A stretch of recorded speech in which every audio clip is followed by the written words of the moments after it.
2029ला होणाऱ्या विधानसभा निवडणुकीसाठी आत्तापासूनच संघटन बांधणीला सुरुवात करण्याची गरज आहे। राज ठाकरे यांनी मुंबई अध्यक्ष आणि उपाध्यक्ष यांना असे आदेश दिल्याचं कळतंय। प्रत्येक विभागातील पदाधिकाऱ्यांचं संख्याबळ, महिला कार्यकर्ता आणि तरुण कार्यकर्ते यांच्याबाबत माहिती घ्या अशा सूचना करण्यात आलेल्या आहेत।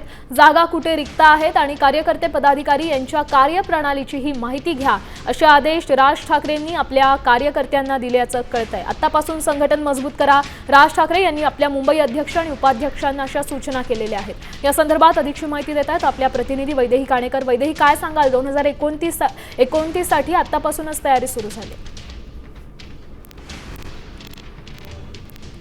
आणि त्यासाठी 3 वर्ष सध्या हातामध्ये आहेत। या 3 वर्षामध्ये संघटन अधिक मजबूत होण्यासाठी राज ठाकरे यांनी आपले मुंबई अध्यक्ष आणि मुंबईचे 3 उपाध्यक्ष यांना आदेश दिलेले आहेत।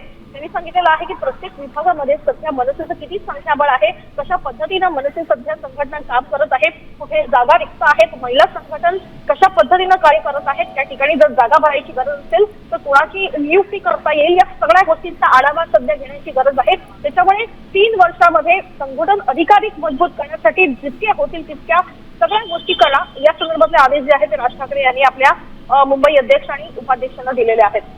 नक्कीच धन्यवाद वैदेही दिलेल्या या सविस्तर अपडेटसाठी। तर पुढे येणाऱ्या विधानसभा निवडणुकांसाठी आतापासूनच मनसेने संघटन करायला सुरुवात केली।